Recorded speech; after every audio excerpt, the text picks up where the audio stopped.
Here with me, there's Filippo Boschi, who's project manager of the MADE Competence Center I 4.0, and 4.0 already tells you what they do. And by the way, it's a sort of a spin-off of Politecnico University of Milan. So your mom or uncle or grandfather is really with a scientific, high-level scientific imprinting, because Politecnico of Milano University is a distinctive sign. Sitting next to him, we have Alberto Danese, who's general manager of Meccanica Del Sarca. And why is he here? He should be on the other side with the people from BIMU or BIMU. He is actually here to tell us an experience, how things have changed in his company, thank you to MADE Competence Center 4.0. And so I hope you will enjoy the day, and I leave the floor to Filippo Boschi, who's gonna tell me where I said something wrong, because for sure I did. Well, thank you, thanks everybody. I just wanted to tell you in a very few words what MADE is, so who we are and what we do. And as you've been reminded, we are a competence center, one of the 8 competence centers that were set up based on the national Industry 4.0 program, so national program, and in our case with endorsement and the collaboration of an academic institution, in our case Politecnico University of Milan. Who are we? We are a public-private consortium that basically has the goal of accompanying companies in their digital transformation process. And we really believe it is fundamental to provide competencies and know-how to user companies who want to transform their industrial processes with an Industry 4.0 outlook. And here you have all the partners of this consortium. As you can see, the majority of our partners, it's 51 partners altogether, covering the whole scenario of Industry 4.0. Why? Because when we get the requests for companies requiring innovation, we pick the best competencies for them to provide them with the best solutions, technology and methodologies to let them implement the meaning and principle of Industry 4.0. So these are our competencies, which are one of the 2 main assets of the Competence Center. The other main asset is our Demo Center, which is located in Milan, in the on the campus of Politecnico University of Milan, and it's 2,500 square meters, where we try to replicate a digital workshop. We have replicated all the processing lines, realizing demos, so where we actually replicate application scenarios to illustrate the main issues of Industry 4.0.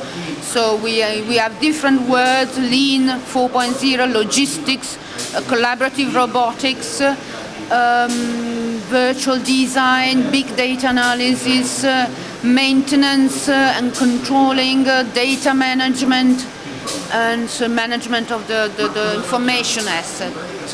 But what do we do? Basically, it's 3 main macro activities, so service groups. So the first one is orientation.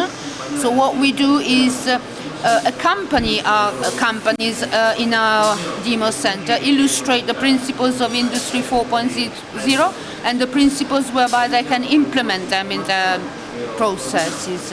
Education, so dedicated educational programs, so that we can educate and train and increase the competencies and skills already available within companies. And then we realize technology transfer projects. And we have here a case, an industrial case, that is gonna how we have done this technology transfer. The offer of technology transfer, you can see it illustrated here. So basically we have two clusters of activities. So we provide consultation support and then what we call test before invest. So an activity supporting innovation principles, whether it be products or processes. As part of consultation, we provide strategies, so we identify plans, programmatic plans to introduce new processes. We do technological scouting, so to identify the most appropriate solutions for manufacturing companies.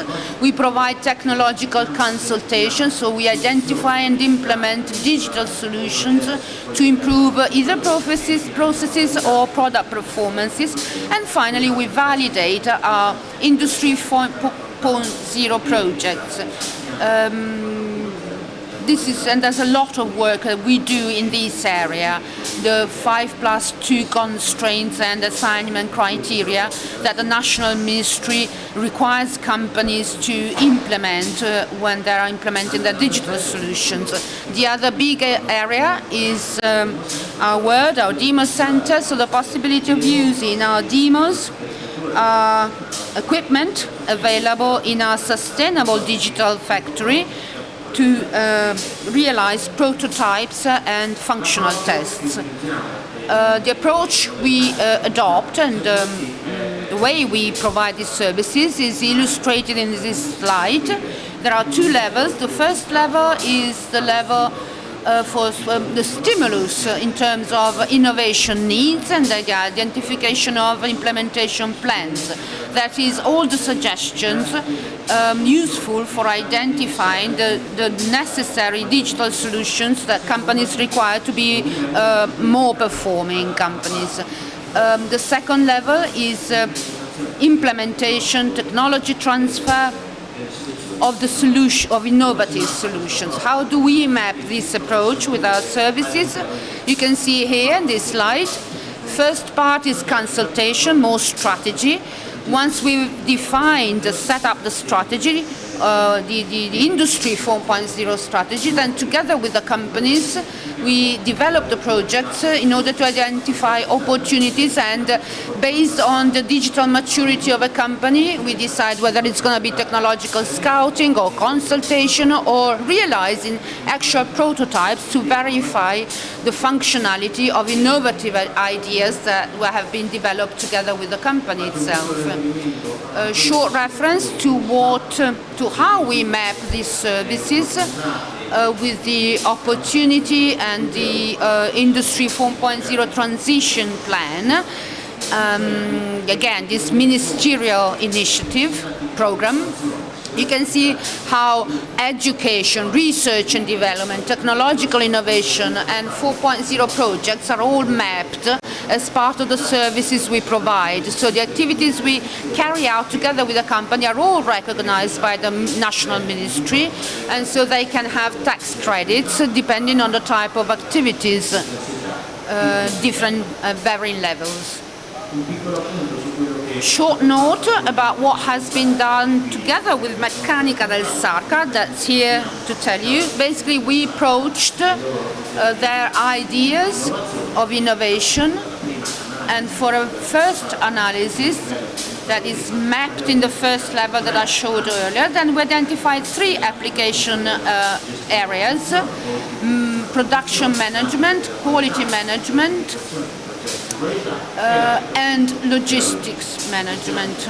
In these three areas, we identified three types of services. The first is a project, an innovation project. The second is a project in terms of a demo and testing project. We are realizing a prototype, and the last one is technological consultation. I'm going to tell you a couple of words about these three projects. The first activity, collaboration activity, was related to the realization of a prototype based on machine vision concepts, so the possibility of identifying defects, in this case defects by means of in artificial intelligence algorithm. The second area was how to realize an AGV that can be suitable for both indoor and outdoor environments. That's because Meccanica Del Sarca is located close to the mountains, so outside weather includes snow, hail and whatever. And then the innovation projects includes the possibility again of realizing AI algorithms that are able to recognize trigger and fire principles in order to ensure greater safety. This is what we do roughly, and mostly how we go about to really implement what we call technology transfer. So to put in practice the concepts of innovation and Industry 4.0. I'm leaving the floor to Alberto, who's gonna tell you who Meccanica Del Sarca is, and most of all what they are doing together with us and about their technology transfer process. Thank you. Grazie anche a chi. Thank you, Filippo. Thank you to our host organization. Thank you to MADE Competence Center, specifically Filippo Boschi, who specifically is the person who invited us, and he's the person that we work with as a contact person. A couple of words of introduction on Meccanica Del Sarca. It is a medium-sized enterprise, about 140 people. I think our brand is almost totally unknown, and I'll tell you why in a few minutes. But we do belong to a larger group, which I do think is much more renowned. And so Meccanica Del Sarca is one of the many brands surrounding Beretta Holding, not the ones that produces sausages, but firearms. So our brand, Meccanica Del Sarca, is very little known. This is a manufacturing company, manufacturing factory, which provides its supplies to the company, to the group companies by 95% of the cases. So our concept of applying innovation to us means process and not product. Beretta Group is made up of about 30 companies. Its turnover in 2021 almost reached 1 billion euros, and in 2022 large acquisition was completed, and the turnover in 2022 will be probably above 1.5 billion euros, so a very rapid growth thanks to this acquisition. And 85% of Beretta of our company's turnover is very much linked to the sports world, to the civic market, and there is only a smaller percentage dedicated to defense and public order. So total number of employees nowadays is more than 3,000 people, 800 of which are in Fabbrica d'Armi, who is the company leader situated in Lombardia. Meccanica Del Sarca is much smaller, definitely 140 people, and our turnover this year will record about 120 million euros. Meccanica del Sarca does hold a record, though, a seniority record. So in 4 years' time, we will celebrate 500 years from its foundation. And in 1526, the very first document was found whereby Beretta Fabbrica d'Armi was already active back then. It is one of the most ancient manufacturing companies worldwide. In Italy, there's only one other manufacturing company that is older than Fabbrica d'Armi Beretta. Then there may be some other companies that are also older in another industry, like the hotel industry. But in the manufacturing industry, there is another company, only one other company situated in Umbria, which produces bells. Second ranked company by seniority is Fabbrica d'Armi. Let's now focus on Meccanica del Sarca, which, as I told, is a much smaller entity. It is located in the upper area of Garda Lake in the region of Trentino. This company covers surface area of 30,000 square meters and let me now go back to what was said at the very beginning. It combines the world of mechanics with the world of woodworking. So Meccanica del Sarca is rightly here, so it makes sense for us to be here, but also at BIMU, the Machine Tools Biennial Exhibition. So I think we represent the best bond and combination between these two industries. We have something to do with both markets and worlds. Meccanica del Sarca is characterized by two very distinct business lines, and these two business lines have nothing to do with one another except for the concept of innovation, which is common to both of them. The first business line is woodworking, and it covers 60 to 70% of our core business. As we will see later on, in more detail, this is a very much niche sector or industry, the weapon manufacturing sector, and where specific wood species are used with specific woodworking processes. The other business line is metal sheet pressing. So this means that Meccanica del Sarca also manufactures magazines for guns. On top of that, we also have a painting department, which also belongs to the world of woodworking, because it finishes with coating wood surfaces. We have two options, either painting or oiling. Painting or coating by paint requires specific facilities, and we have a specific workshop, a laboratory dedicated to this process. Let's now look a little bit at our products. So in terms of metal sheet products, we have gun magazine boxes, which are produced from steel cones. The working process is pretty conventional and traditional. Cold metal pressing. We are going to deliver more than 1 million samples this year, elements this year. And as I told you, we rely on a very classic and conventional manufacturing process. So pressing machines with a power of 30 to 350 ton, depending on the type of metal sheet we're working on.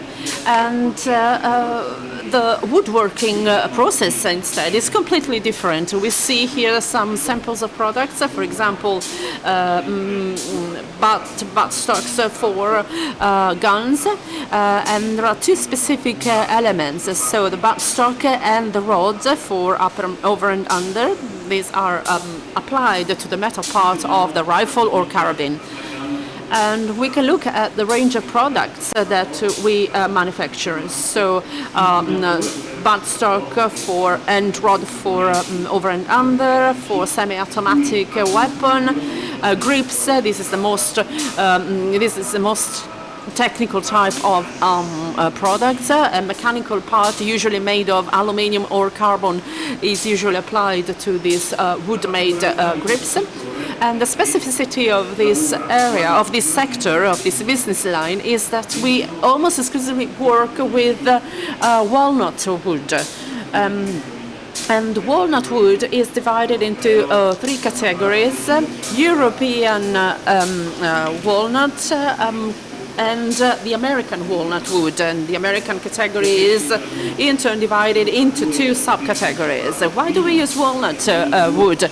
For two specific reasons. It's a very hard type of wood, which is easily processable, and its mechanical properties, specifically mechanical strength, is very high. And the second reason is that walnut wood is extremely beautiful. It looks extremely beautiful. So the aesthetics of it make it a valuable type of wood. When we think of some other applications like furniture and automotive industry, we are all familiar with the world of walnut root products. One of the projects I'm going to talk about in a few minutes is this. Depending on the aesthetic value of the wood piece, the value of the product may change from 1 to 100 depending on the size. The lower class is €5 worth, but the very same piece belonging to class 5 will have a much higher worth, 500 or even more.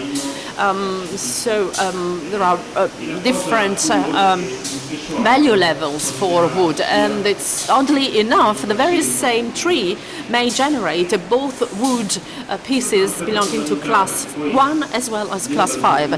This is a key aspect to bear in mind. When we made our assessment in terms of opportunity to run a certain project or not, the economic factor and the availability, shortage or not, of this material played a major role. There is no upstream process that can produce this material. You cannot melt wood in the same way as you can do with iron or aluminium. So we really need to look for this type of raw materials, and this is a factor that is essential to be borne in mind when assessing the opportunity of a project. I have now prepared a couple of video clips which focus on some interesting aspects of Meccanica del Sarca. Meccanica del Sarca is an industrial company because we produce about 1,200 particulars per day, so industrial production. But on the other hand, as it has always been and will be in the future. On the other hand, there is also very much craftsmanship-oriented aspect. This is one type of activity which we perform on every single day. This is the performance of some operations on some buttstocks, which are typically made by artisans, and that's what delivers the aesthetic value that the market so much appreciates. On the other hand, we also have some mechanical operations like chip removal, transportation, and this part of the work is done by CNC machines, multi-axis machines, and the operation we've just looked at is a cutting and turning operation, which is pretty typical of our sector. Over the years, Meccanica del Sarca has always tried to be in between the craftsmanship value of the product, which is the real added value, and the industrial part of it, so process efficiency and the ability to deliver quality at the minimum cost. Meccanica del Sarca is the daughter of a company, a group leader with a very, very long-standing tradition. And in the past 15 years, I have witnessed a very large investments. And I noted in the past 15 years that the group somehow didn't exploit all the opportunities offered by innovation, unlike all the other companies belonging to the group, which had different economic resources. So over the past few years, we've tried to make up for this train that passed so fast, and we weren't able to seize the opportunity. 2 years ago, we discarded coupling lathing machines, which is an old technology dating back to the 60s and 70s. So we had sort of been lagging behind in the mechanical world.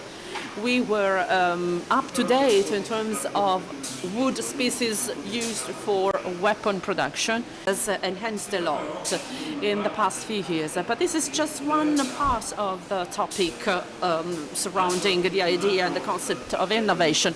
There is another aspect of innovation which is much more challenging and interesting. That is the innovation by evolution.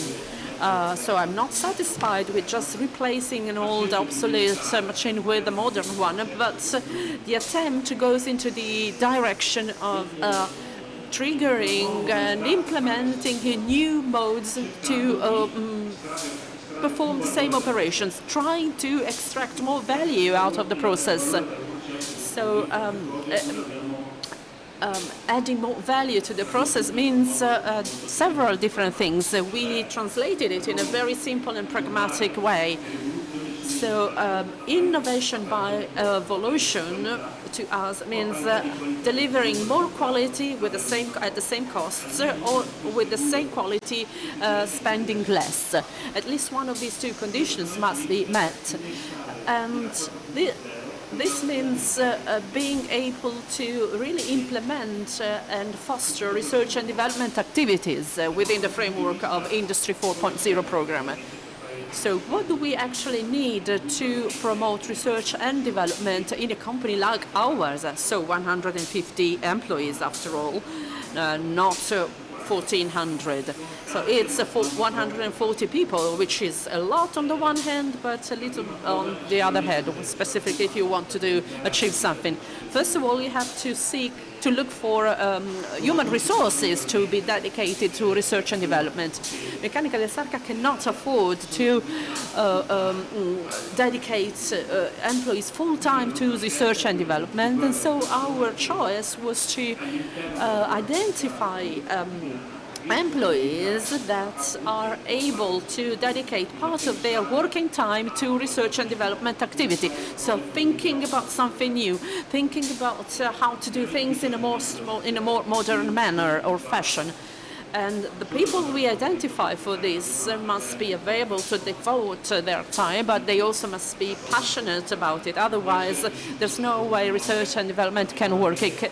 So there must be an orientation, an inclination of these people to do something new and think new, thinking about think in a new way. And the second requirement is to make competencies, skills available. Depending on where innovation is flowing in, we then need to develop skills and competence that will be implemented as part of the project. Third element or factor to be considered is the availability of economic resources, financial resources. The result is never certain when you innovate. We cannot perform a basic research. That wouldn't make sense, it wouldn't be sustainable. But we need to perform research which is addressed and oriented to industrial innovation. If you are serious in this effort, you're never really sure about the final result. So you have a concept initially, but you're never really sure how you're going to deliver on it. And another element is that is important is the vision. So having an idea, having a vision, and this is something that the company needs to nurture, and promote. The way we interpreted the competence centers and establishing 8 competence centers in Italy is the fact that competence centers can help us cover these 3 types of activities that I've just briefed you about. As Filippo rightly said, the competence centers can certainly provide a very big help and assistance on 3 chapters: education and training, to develop innovation in the company, offering consultation services by professionals in the area where the company is trying to innovate.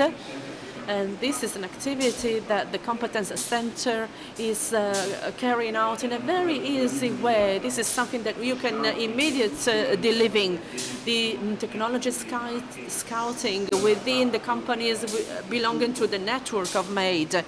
and scouting in the scientific and economic territory is something that they can accomplish very easily. And last but not least, the competence centers can also assist us in terms of funding, financing some projects.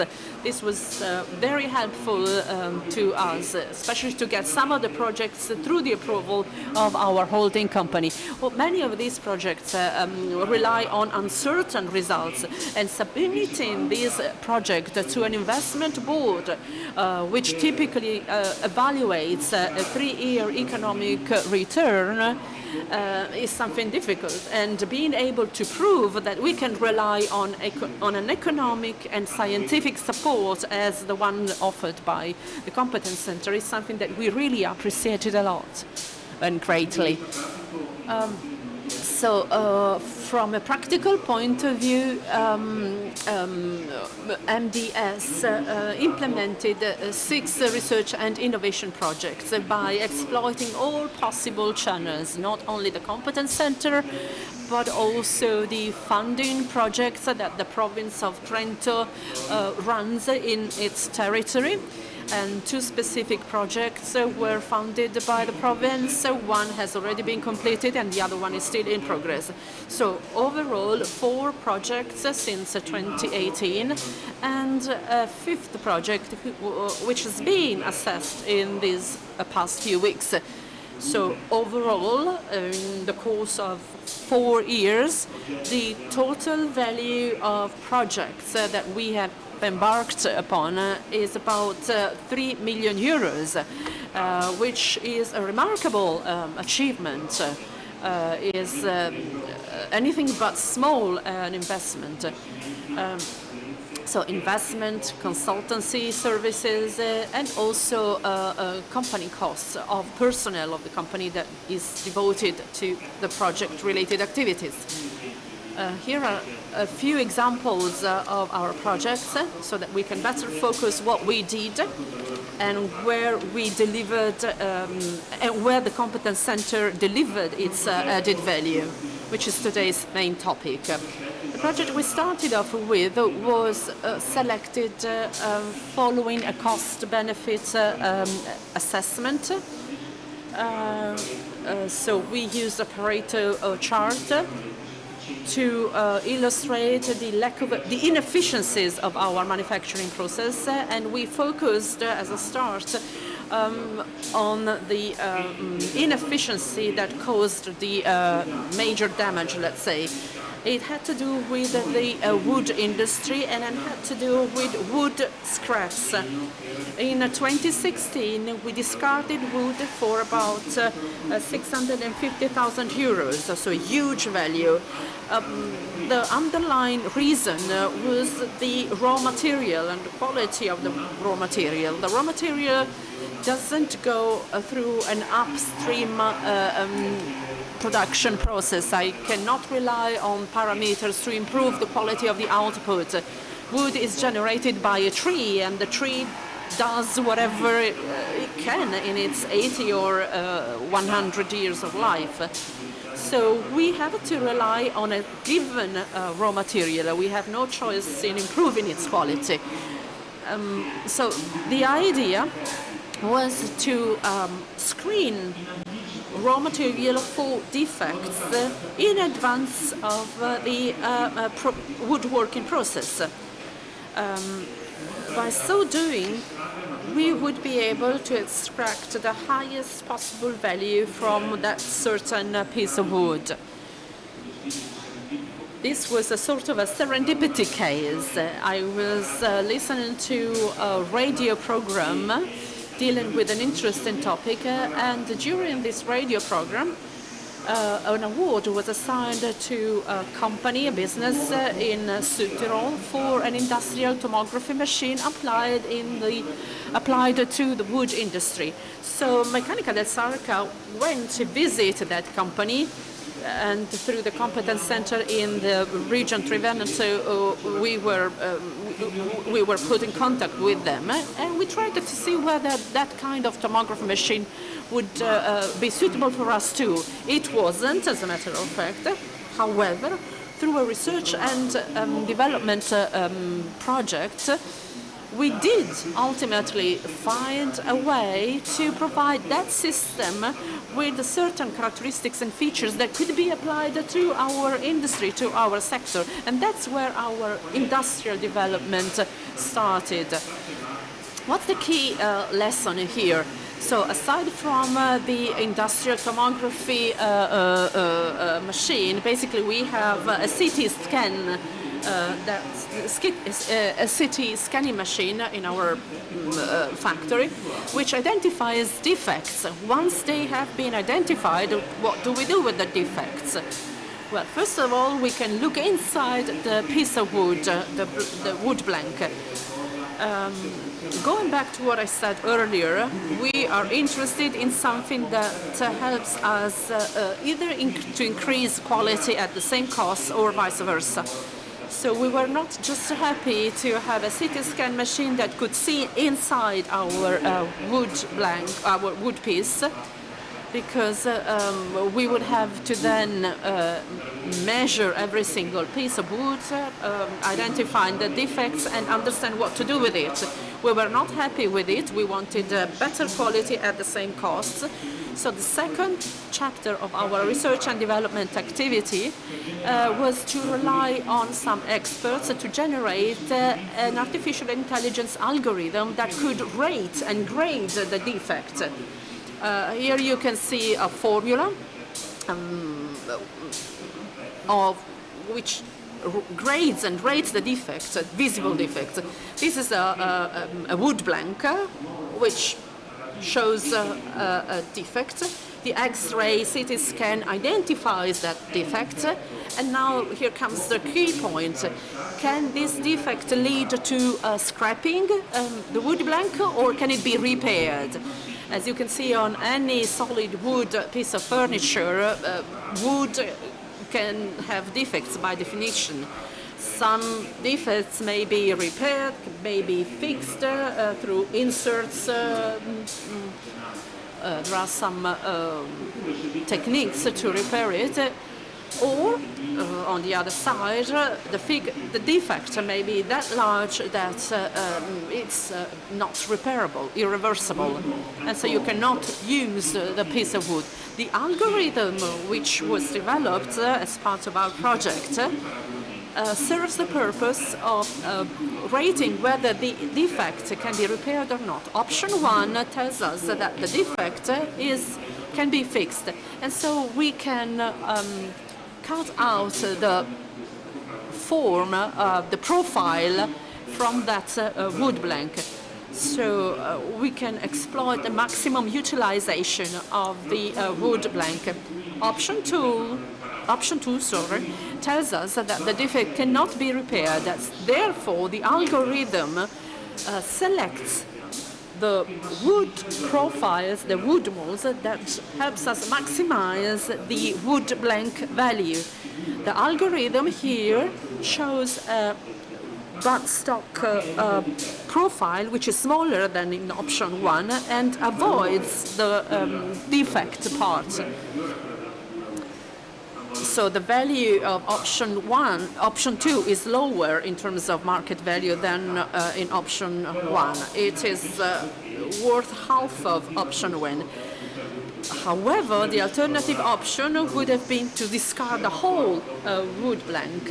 So if we had worked according piece number 2 according to shape to profile 1, we would have realized that we had to discard the whole final product. So this is the basic concept that drove our artificial intelligence algorithm, selection algorithms. So basically, in terms of machine learning, we had to train the algorithm to recognize repairable, fixable defects versus unrepairable ones. In order to achieve this, we had to perform a number of tomography scans, and then the operator would input whether the defect would be repairable or not. By so doing, the machine learned how to rate and grade the defects. A second project which became part of the frame larger project called Defectless is an additional algorithm. The additional algorithm optimizes the wood blank by size but also by valuability. We have a very clear example here. This is a wood blank with a very high value. As you can see, the mid grain is absolutely valuable. This is a class 4, even a class 5.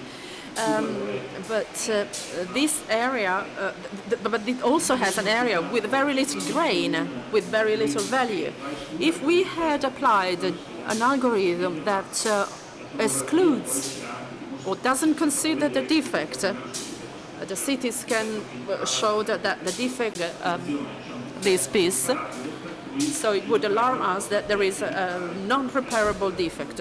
So you need to do something to exploit the wood blank in the best possible way. And so the algorithm made this choice.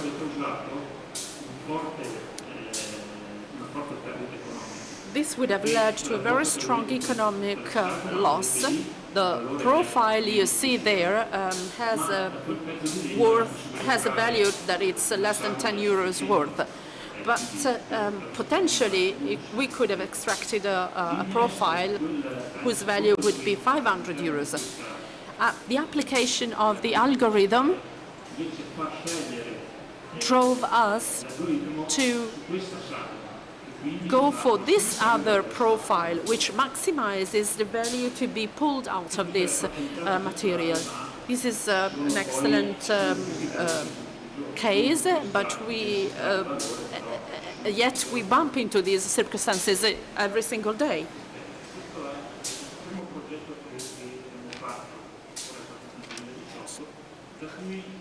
This is the first project that we worked on. It actually started in 2018, and we did learn a number of things that were applied later on. And to carry out this project, there were three individuals involved. It was us, and we gave the input. So we had the underlying idea. So you need a vision of how things may be changed, and then the belief of knowing we had to find industrial solutions. So innovation applied to industrial solutions. And this is not a criticism, but it's really the state of the art. Unfortunately, oftentimes, actually almost always, whenever you talk to consultants, anybody who's expert in a given industrial sector, it's not given for granted that they are strongly connected to the industry, or maybe they do, but not to the industrial processes themselves, especially from a financial standpoint.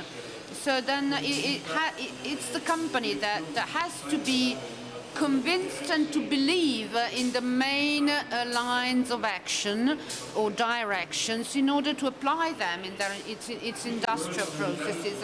And nobody does this instead of the company itself. But together with the Competence Center, actually the Competence Center did provide a number of competencies through the network that the Competence Center can make available. So they allowed us to develop AI algorithms that are somehow on the boundary of reality, because they're really innovative. And the project was also presented to ICPR here in Milan, an international conference on machine learning. So the project was recognized. Actually, a factory, especially a small factory like ours, wouldn't have been able to do all this without these competencies provided by the Competence Center. And the second important thing is that the Competence Center helped us identify the right partners, industrial and above all scientific partners, that helped us in developing this technology. And how was all this translated into practice? So we have an island that there's no.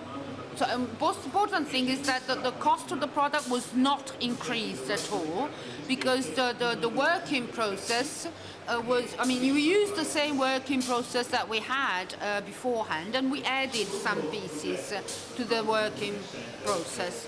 And the second project concerns magazines, especially printed metal magazines that undergo thermal treatment. So there are two main processes involved here, because they can create distortions, and given the tolerances at stake here, at the end of the process, when doing quality control, you do find a number of items that are beyond the allowed tolerance ranges. But this happens in 80% of, in 20% of cases only, because 80% of cases pieces are fine. But 20% is still wastage, because I also have people working 20% of their time doing things that are products that are useless. The product is fine, but the process is fine, but the product is not. So we involved people, because it was manual quality control done by people with gauges, the typical pass-fail gauging systems, and it's an optical system that we have now to instantly calculate the sizes of the piece and judge whether the piece is okay or not, just as real people do every day in the workshop. And this implied checking, manual check quality control was replaced by robot quality control. So there's an optical system taking pictures of the magazines, evaluating the level of compliance, and at that point a robot system places the conforming products in one container and non-conforming products in another container. The system is based on the structured light technology. So you basically reconstruct the piece in 3D, and you compare it with a 3D solid, the nominal one, and based on this the piece is defined to be conforming or not conforming.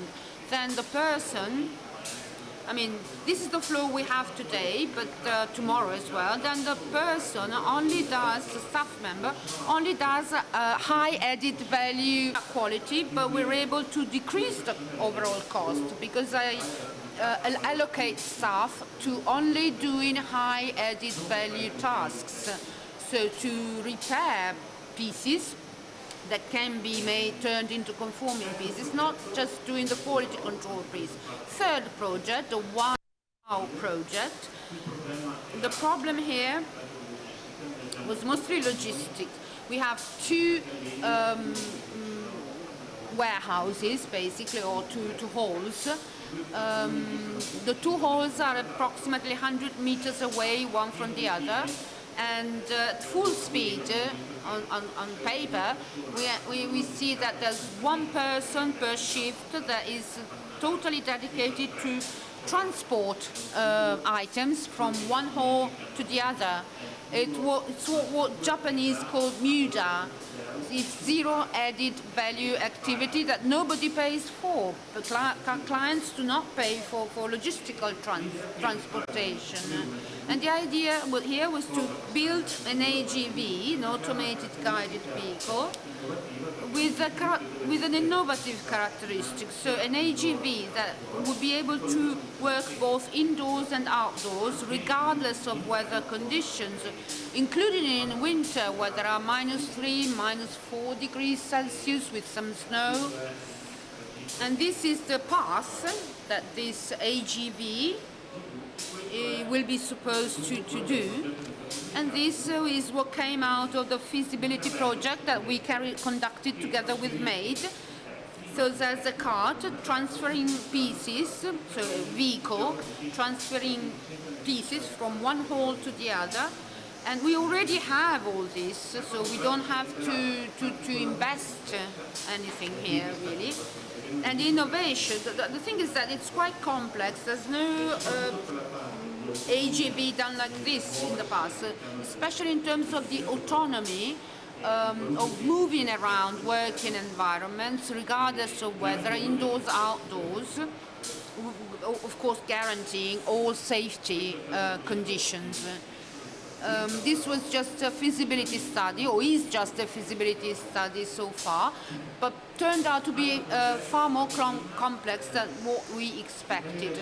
Another project that we mentioned earlier, Meccanica Del Sarca, like any woodworking company, does have a high risk of fire. We work dry wood, 8% moisture approximately, reduced to chips and dust, so highly flammable. And unfortunately there are a lot of possibilities of trigger, fire trigger, because actually recently we did have an accident. We risked a lot. We risked throwing the whole machine away and burning the whole hall. And so the idea was to create an algorithm. So by observing by means of a video camera, actually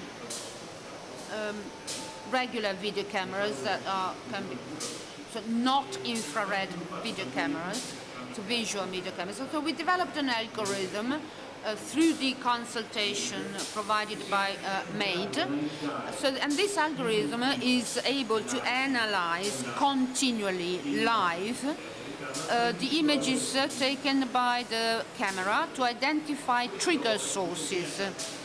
And this is a picture of a case that an accident 2 years ago. The fire developed in about like 50 seconds from the first spark to the fire.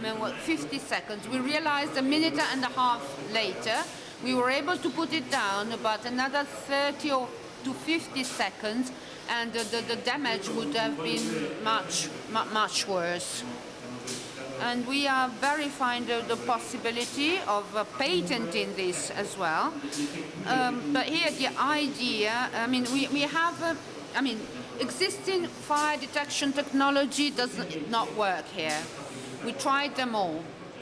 I tried all kinds of technology, whereas here there is the possibility of, from the first spark, to identify possible onset of fire, of course with all the alarm systems and so on and so forth. Then there's a company video. Do we have time? Yes, please, go ahead.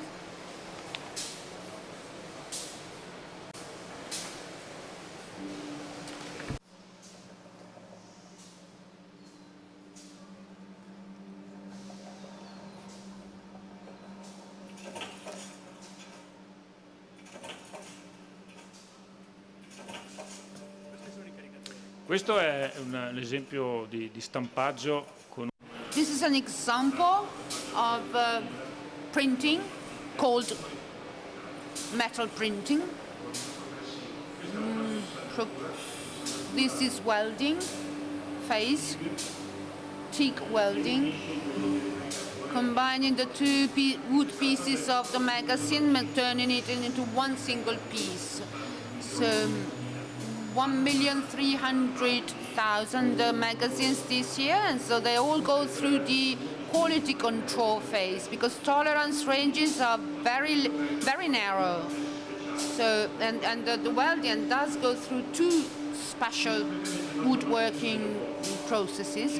This is the blank warehouse, 8 million euro value, probably one of the largest in the world. And this is an example, the first phase of mechanical working, contouring. And here we project the blank with a laser beam so that we know where to place the piece inside the machine. This is the turning phase,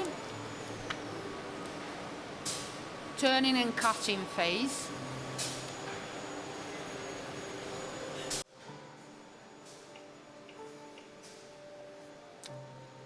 E questa è quella componente artigianale. And this is the craftsmanship component. We are very keen on this, and they do the essential part of the production manufacturing process at Meccanica del Sarca.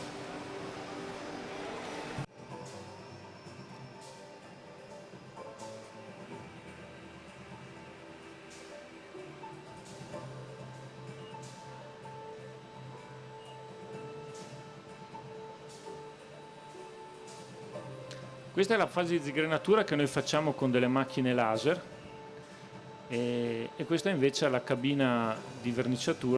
This is the coating booth. So 40 to 50% of all our pieces go through it. This is another type of finishing, oiling, which is usually done well for high value pieces.